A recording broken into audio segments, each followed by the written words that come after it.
thirsty crow. Once upon a time, in a beautiful forest, there lived a clever crow. It was a hot summer day, and the sun was shining brightly. The thirsty crow flying around in search of water. The crow searched here and there, but alas, it couldn't find any water. Its throat was dry, and it felt very thirsty. Finally, the crow spotted a pitcher. It flew down to it, hoping to quench its thirst.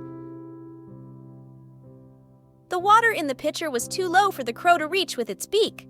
The clever crow didn't give up. It thought of a smart idea. The crow started picking up small stones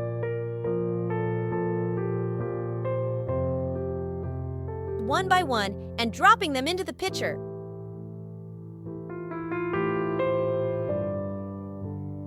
As more and more stones were dropped, the water level rose higher and higher.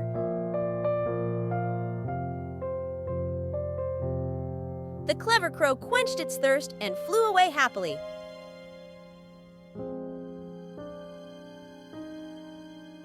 And so, children, the story of the thirsty crow teaches us that with a little bit of cleverness and perseverance, we can overcome any challenge that comes our way.